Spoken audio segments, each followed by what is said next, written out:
Not that the broom cupboard was the be-all and end-all. The BBC wasn't the only game in town.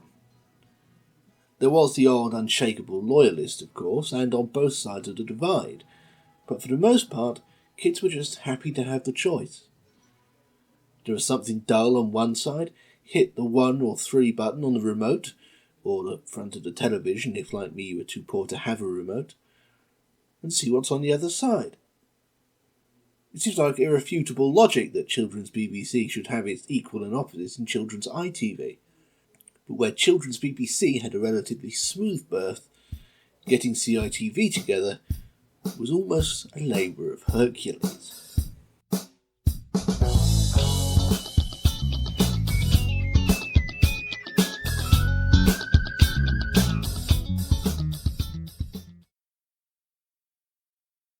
Ready the OB vans at Guildhall.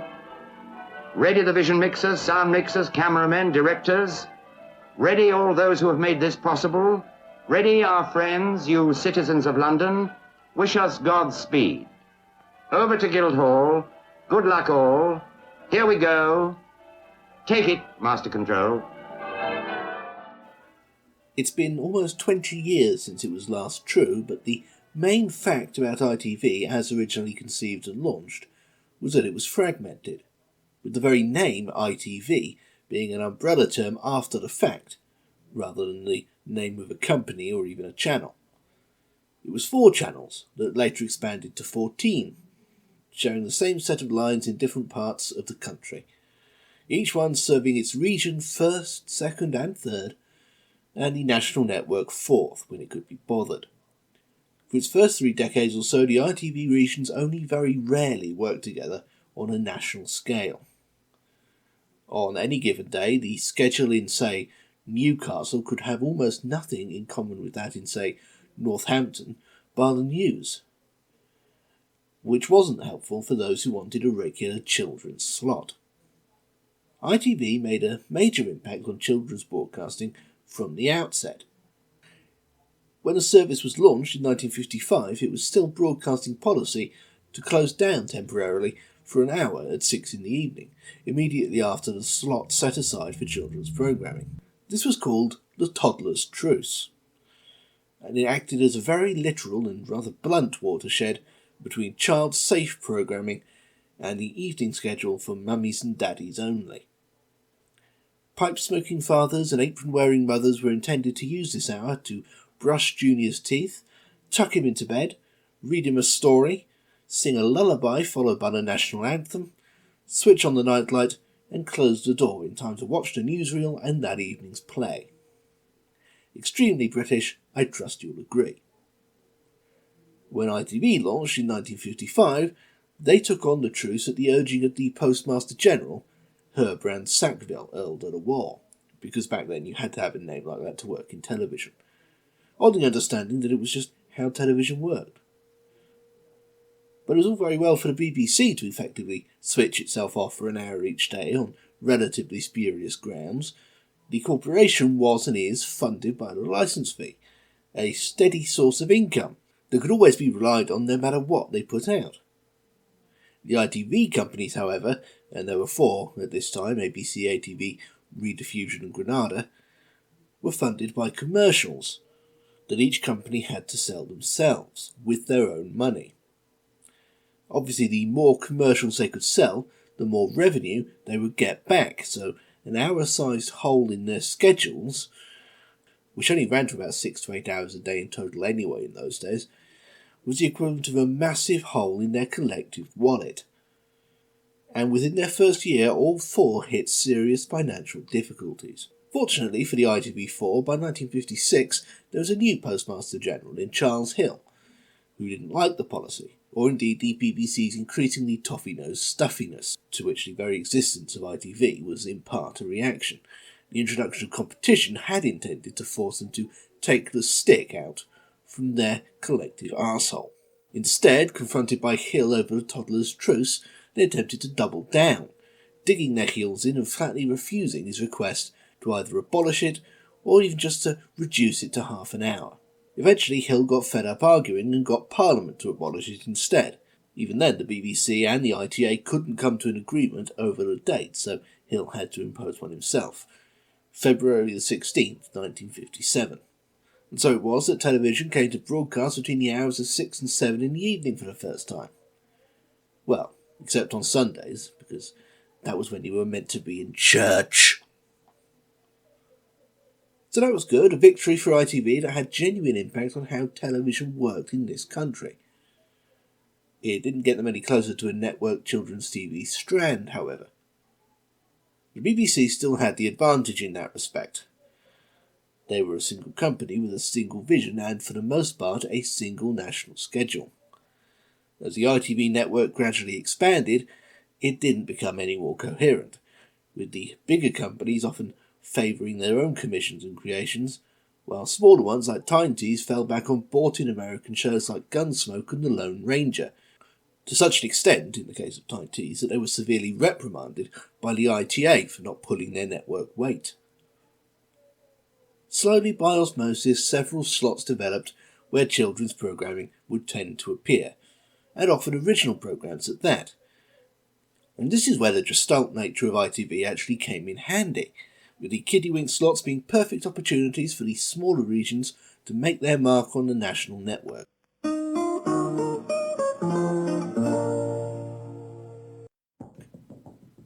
Southern Television provided the Dinage-dominated Factathon How and the faintly nightmarish Pertwee vehicle Wurzel Gummidge. Yorkshire Television gave us the Jackanory aping Book Tower, which boasted incumbent Doctor Who Tom Baker as permanent host for the first couple of years, and horse-related costume drama Follyfoot, starring a permanently weeping Gillian Blake.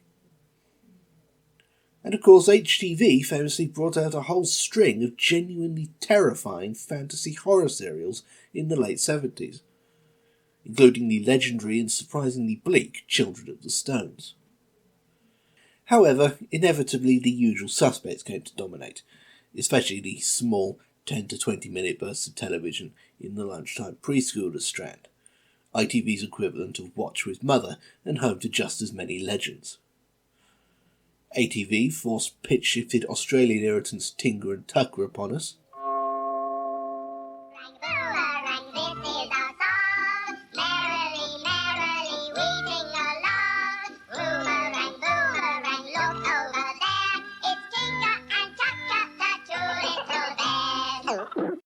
They also gave us the unremittingly bleak Pipkins, the everyday working-class story of some shockingly tatty puppets and their dead pets, and their humdrum existence in the suburbs of Birmingham. It was a bit like Sesame Street, reimagined by Edward Bond.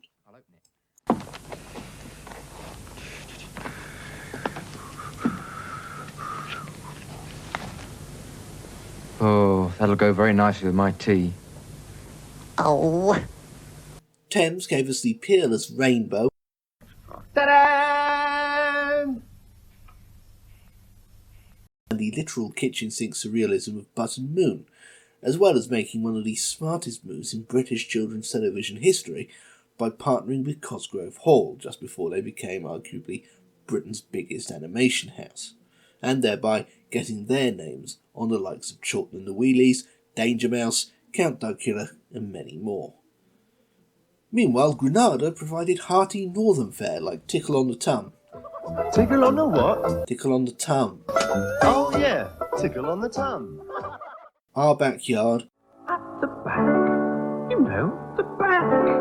Not the front, but the back. And Portland Bill. They also gave the world the puberty-facilitating Lift-Off with Aisha, while Thames were responsible for Blue Peter's substitute Magpie. So the programming itself was perfectly healthy.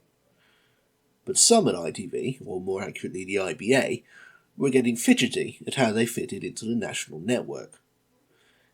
In some cases this was not at all. The regions still had primacy over scheduling, and quite often one of them could be showing something like Little House on the Prairie during the time informally designated by everyone else as children's TV, encouraging an entire region's worth of juvenile viewers to switch over to Blue Peter or John Craven's Newsround. This was, of course, unacceptable. After several years of the regions dragging their feet on the subject and protecting their autonomy over the needs of the national network, the IBA put their collective foot down and ordered some kind of coherent children's slot to debut in 1980. The task of creating this strand fell to the ITV promotions department, widely acknowledged as the best in the network, and who'd made a lot of the early cross-brand ITV promos. They coined the name Watch It, as a sort of half-hearted pun on ITV.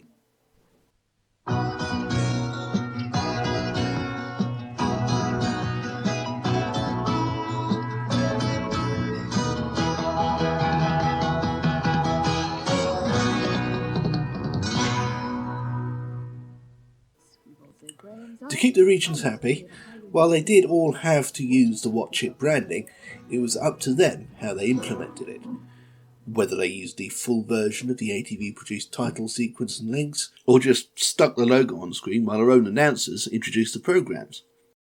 It wasn't children's ITV as we know it, but it was a slight improvement on what the BBC were doing, which, as was often the case with the BBC, was similar but slightly stuffier. The Watch It branding lasted a couple of years before the old concerns raised their head again. The compromise had ultimately satisfied no one, being simultaneously too lightweight as a brand and too much of a chore for the individual regions. Fortunately, by now there had been a franchise round which had seen off ITV's stuffiest corner in Southern and its most self-important one in ATV. The latter had transmogrified into Central, which had a much fresher and more modern outlook, as did Southern's replacement TBS. Both would have a big hand in the development of children's programming on ITV through the next decade. With Central now having responsibility for Watch It, it was up to their head of children's broadcasting, Lewis Rudd, to shake it up, tasking what had become the Central presentation department to come up with a new and more cohesive concept to replace it, and this time it would be nationally networked whether the regions liked it or not. Fortunately, everyone in the network was a lot happier now since the IBA had made a few modernising changes in 1980, and Southern were a distant memory and no longer hanging around complaining that it was all so unfair. The point is they were all much more amenable to such an imposition, and it wasn't long before the world gazed in wonder at children's ITV. This is great. I love it. A brand new look to children's ITV, and I shall be guiding you through all your programmes right through January. Cartoons, drama, the best of children's telly. I tell you what, I'll punch up today's lineup on the computer. Unlike Watch It, this was more than just a logo. This was a full 1 1/4, later nearly 2 hour strand, with specially made links produced by Central and shot for pennies in a shed in London. The presenters rotated on a monthly basis at first, starting with Matthew Kelly, and also including the likes of Gary Wilmot, David Rappaport, and various other familiar to Kiddywinks faces, often in character, like the late Charlotte Coleman here as Marmalade Atkins. Did you know that grot bag's really the blessed limit? And I should know. The set was initially done up to look like a rocket ship, but that wasn't very impressive for very long. For a few months they switched to giving each rotating presenter their own vaguely appropriate set. At least that was the idea. In practice we got things like Christopher Biggins in a room full of vases of flowers, and Bob Carolgees with Charlie the Monkey on a set designed after the BBC News for reasons beyond the realm of normal human understanding. This was soon replaced with a new permanent setup known as Network Control, a fictional station headquarters for children's ITV whose exterior was seen in the titles. It brought in some sense of stability at least. Crystal Tips and Alistair. However, these early days of children's ITV were beset with technical problems both inherent and avoidable. While Central's children department provided and played out the links, they had no control over the playing out of the programming, which usually came from the ITV region that made it. So if, for example, Marmalade here is introducing Rainbow, the Central Children's VT boys transmitting her to the network have to rely on their counterparts at Thames having their watches synchronised properly.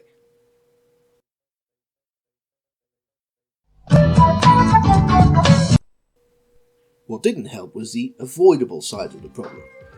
All the links were pre-recorded in advance, in that shed in London. So if someone did mess up, it wouldn't be acknowledged on screen, beyond a creepy living hold and a hurriedly placed breakdown slide. But they don't make me laugh half as much as Tickle on the Tum.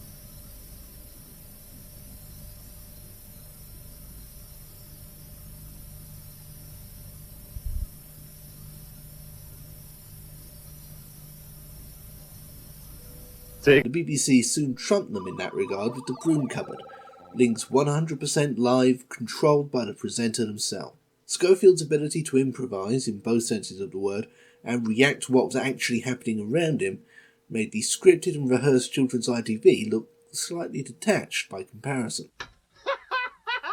Oh, right. We must apologise, actually, on a more serious note, to some of viewers in the southeast who lost a little bit of Johnny Briggs in there. I can assure you it has absolutely nothing to do with my trombone playing. Children's BBC soon made ITV's head start irrelevant. The Broom Cupboard was a phenomenon, and the corporation was winning the ratings battle every afternoon. In a stroke of luck, however, shortly after the Broom Cupboard was introduced, Central decided to scrap the admittedly perfunctory invention continuity they had inherited from their previous incarnation as ITV. This left an entire presentation mini-studio empty at Central's headquarters in Broad Street, Birmingham. And in 1987, Children's ITV moved in there.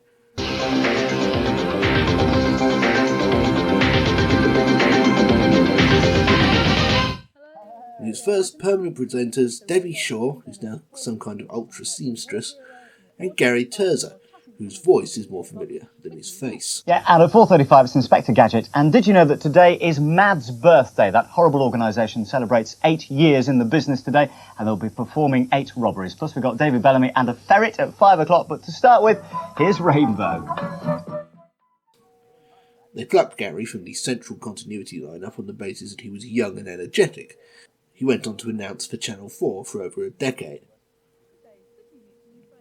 Initially, they kept the old network control concept going, but before long, the Children's ITV studio evolved into a more brightly lit take on the Broom Cupboard, complete with drawings and cards glued to every visible piece of wall.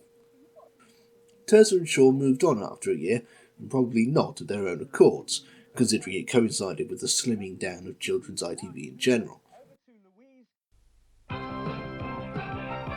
With the strand now presented from what looked like a single lonely corner of the presentation studio by Mark Granger, a likeable enough presenter who looked a bit like a cross between Dan Hegarty and Mike Smith. He wasn't Philip Schofield, but he did okay at handling the inevitable cock-ups. The links might have been live, but the programming was still coming in from all corners of the nation, so the occasional longer was inevitable. Where you can also see Fraggle Rock. Amazing, fantastic weekend in store for you, so watch out for that. Smashing! We can keep talking here because we don't have any times, do we? I think we've gone silent. Anyway, I've got to keep talking, but I think coming up later on this afternoon, we have got loads of great shows, so keep smiling. Are we going? Keep going. Smashing. Here we go. Well, did I tell you about Roachford, which was going to be on Motormouth on Saturday morning? Tremendously funny that week. You can see it. Motormouth tomorrow. Loads of great bands. Loads of things happening as well. Now, since I've gone on like that for ages, I might as well tell you that you can see Scooby-Doo later on this afternoon, and of course, you can see Round the Bend, and stay with us because Hot Dog's coming after this. In 1989, Granger was joined by Scally the dog, who was absolutely not a hollow attempt on Children's ITV's part to emulate the success of Gordon the Gopher and Ed the Duck, except, of course, in every conceivable way. Wrong. Your name's Scally. You never told me you were called Scally. You never asked. Not long after Scally made his debut, ITV introduced its iconic logo and quickly made it omnipresent. Clearly, this had to affect Children's ITV as well, and what we got was a slightly funky, tastefully acid house and very 1989 piece of animation.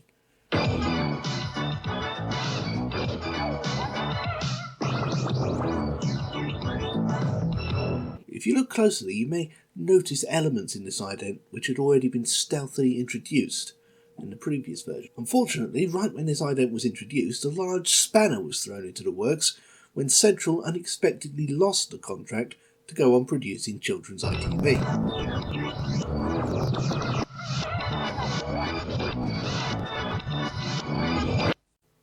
Their plans for the next 2 years, whatever they were, had to be thrown out of the window, as did their setup, their visual aesthetic, and Mark Granger, who subsequently disappeared off the face of the earth.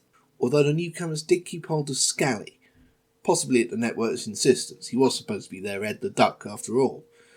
Scally ultimately became symbolic of this entire strange era of children's ITV. The new team in charge was an independent company called Stonewall Productions, headed up by and presumably named after a former Central staffer named Michael Jackson. No, not that one. Not that one either. The whole Stonewall era had a vaguely gonzo feel to it. This was a new and young company who'd never produced anything before, or indeed since. And that was palpable.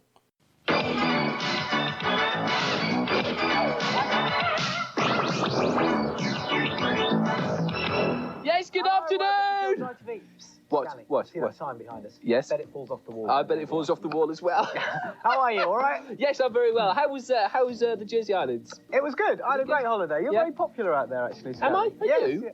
Despite having been live for 2 years now, this was the first time children's ITV really felt like it, as if anything could happen. The new set, or lack thereof, added to this. The central connection meant they were still based at Broad Street, but Granger's old tiny set was gone, and in its place was actually nothing. Instead, they filmed their links in whatever corner of the central studios they could occupy for 2 hours. Office cubicles, downtimed editing suites, unoccupied bits of corridor near pot plants. Either that or they draped a big blue curtain against the wall of a meeting room or something and did the whole thing on CSO. Scally was a near constant in these days. His advantage over Gordon and Ed, that he could speak perfect English, meant he could and often did present the strands solo. It's a spider! It's a spider. Actually, spiders are completely harmless. I don't know why people are scared of them. This is a house spider, You can tell it's a male because it's got long legs and a slender body. Fascinating. Anyway, here's Funhouse! But more often he was seen alongside the likes of Jerry Folks, who soon decided he was much happier behind the camera and became a producer instead, Clive Warren, later Radio 1's voice at the dead of night, and the adorable Jan Downs, his main foil. Andy Crane also popped in from time to time, having defected from the broom cupboard to present the slightly leaky flagship Saturday morning show at the time, Motormouth. The new ident with the 1989 logo remained, partly because they'd gone to all the trouble of making it and they were going to bloody well use it even if some upstarts had usurped the actual production. But even though it was diligently used at the start and end of business every day, it was always subordinate to Stonewall's own hyper-contemporary visual identity. All age of chance visuals, flashing images, and typefaces whose pupils, if they had eyes, would have been permanently dilated.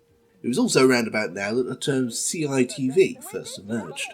You can see it there if you look really closely, actually. Jan Downs, CITV, PO Box 55, Birmingham B1. It couldn't last, of course, and when Stonewall's 2 years were up, and the contract came up for renewal again in 1991, Central won it back handily, and immediately dropped absolutely everything from the Stonewall era, including the graphics, the non-set, Jan Downs, and Scally.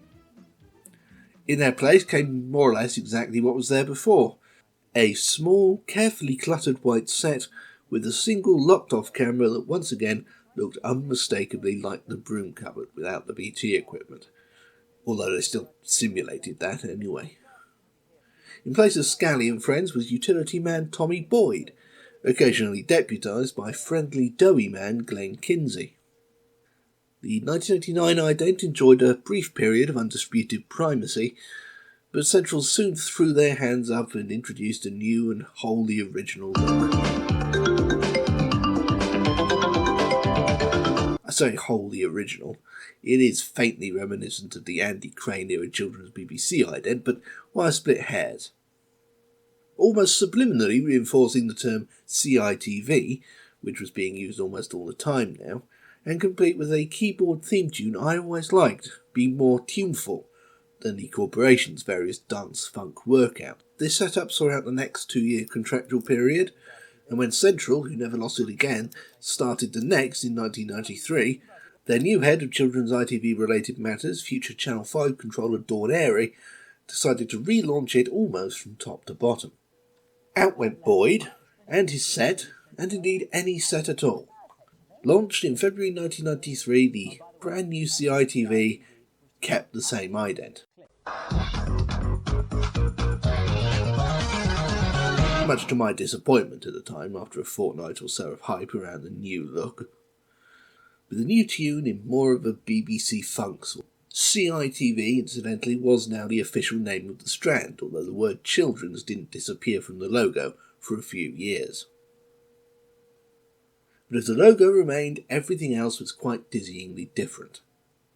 No on-screen presenters at all, just various hyperactive animations and stings, and the omnipresent high-pitched voice of Steve Ride, a veteran CITV performer who was first seen as a teenager in an anarchic sketch show Your Mother Wouldn't Like It, and its explicitly surrealist spin-off Palace Hill. Who's Chuck? I don't believe it. Shirley Ann has got a yank. Call Chuck. And she's chucked me for Chuck. And could be seen almost weekly as the second Tatty Bogle in Wizardora for the majority of his CITV reign. Ride was now the voice of CITV, almost literally. Wow! You won't believe your eyes! Every day's a cartoon day on CITV! Never seen except in character on a few very rare occasions. Wicked! But constantly heard in a variety of wacky voices. Beings, Bro and Bro are on the loose, and they're hungry for laughs. To complement his own, which was already fairly wacky to begin with. And the action gets underway in our brand new drama 3711. And there's crazy fun, crazy games and crazy prizes in Funhouse, where everything's going crazy. In-vision continuity was most definitely a thing of the past. And as a kid on the front lines at the time, I can tell you it was not a popular decision. Steve Ride threw himself into the role with admirable dedication, but since that role required him to be constantly on, and rarely if ever allowed him to relax and be himself, he really couldn't help but irritate the tits off a generation of school kids, myself included. Even now there are those of my generation who consider him essentially their enemy. As an adult, however, it's possible to appreciate the genuine hard work that Ride put into his role, which he played for an unbroken 5 years, easily longer than anyone else on CITV before or since. And despite being out of vision, his continuity links were performed live every single day for all of that time. A major event tomorrow, a brand new series of Press Gang, so watch out for that. But next, it's the Tiny Toons. Ultimately, it was all Dawn Aries' idea, and it wasn't a great one. With no in-vision presenter, CITV made itself seem faintly detached, mechanical, even unknowable, especially in comparison to children's BBC, which soon graduated out of the broom cupboard into a full presentation studio that could hold multiple presenters and a puppet. Compared to CITV's roster of 0 presenters, a disembodied voice and various animated stings, it was no contest, even if the stings were sometimes genuinely amusing. Yes, Robert the Rabbit's family tree fell over. I did tell him not to burrow underneath it, but would he listen? No. You'd think he would with ears like those, wouldn't you? Still, least said, soonest mended, that's what I say. Next, it's the adventures of Grady Greenspace. In 1998, Nigel Pickard became ITV's head of children's programming. It was the obvious choice, really, having held the same role at the now long-dead TVS from the mid-80s until they lost the franchise. While there, Pickard had overseen the creation of some of the best and most successful ITV kids shows of the 80s and early 90s. From the legendary Art Attack to the similarly Dinage-dominated How To, How can a wishbone prove a theory? Who's a pretty boy then? and the exemplary Number 73. Better yet was his dedication to the shows he'd created. After TBS's demise, he was hired on the quickfast by Scottish Television as head of entertainment, where he managed to get them to recommission, and in the latter case produce, Art Attack and How To, which otherwise would have died with the franchise. Meanwhile, Central, or what was left of it, moved from Broad Street to the much smaller facilities at Gas Street to see out his last few months before being renamed Carlton. Pickard saw this as the perfect excuse to bring back the much-missed in-vision continuity. Steve Ride was promoted by Pickard from presenter of ITV to its producer, and for the first time in 5 years, visible presenters were hired, in magician Stephen Mulhern and pixie Danielle Nichols.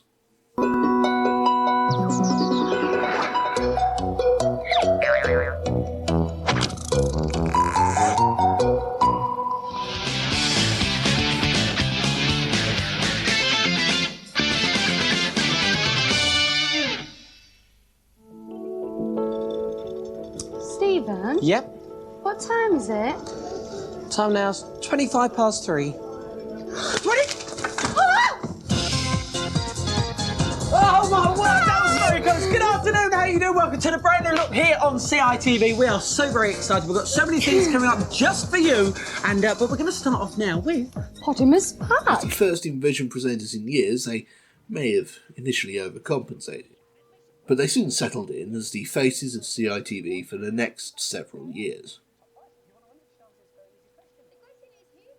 By 2001, CITV was starting to suffer the brunt of an advertising recession. Janie Grace, the former producer of Zap, was in charge now, but helpless in the face of constant and increasingly hefty budget cuts. When the damage to CITV's budget reached 17%, Grace actually complained to the ITC. ITV at the turn of the century was concerned almost to fever pitch with takeover bids and homogenisation, with Carlton and Granada now joint owners of almost the entire network and currently circling each other warily, waiting for the right moment for their inevitable merger. Grace's argument was that this was all well and good for Carlton and Granada and their shareholders, but they were essentially leeching funds from her department to do it all, and it had reached a point now where they were actively preventing them from fulfilling their stated network obligations. She even offered a solution: to spin off CITV into a PLC in its own right, effectively franchising the service in the old-fashioned way, with greater freedom both creatively and financially. The ITC ummed and erred, and eventually the Office of Fair Trading nixed the idea. The ITC soothingly patted them on the head and assured them that they still made very, very good programmes.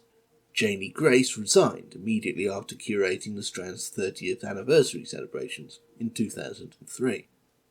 Granada and Carlton finally merged later that same year, bringing their two children's departments together. Nigel Pickard was now ITV Director of Programmes, and he tried to help, but like Grace, he was swimming against a tide of increasing indifference within the company to their children's programming. The cutbacks continued. New presenters came and went every 5 minutes. Until Gas Street Studios was closed, with regional television a thing of the past, there was no need for them, forcing CITV to drop in-vision continuity for the second, and to date, last time. You can hang out with Tommy and all the gang in All Grown Up next. Finally, as it seemed inevitable for several years, in 2006 ITV closed down their in-house production of children's programming, citing a combination of too much competition and the forthcoming newly draconian advertising regulations aimed at combating the obesity crisis. The CITV afternoon strand was dropped after 33 years, and programming, almost all of which was now bought in, or repeats, moved to the all-new CITV channel.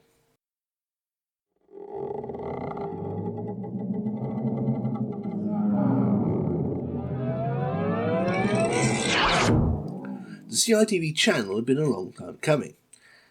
They were going to launch it in 2001, a year before the BBC launched theirs. But then they had their budget mutilated. After a few more years of successive CITV directors badgering their bosses on the subject, plans were drawn up for ITV to launch a UK version of Nickelodeon, provisionally known as Inc. for ITV Nick.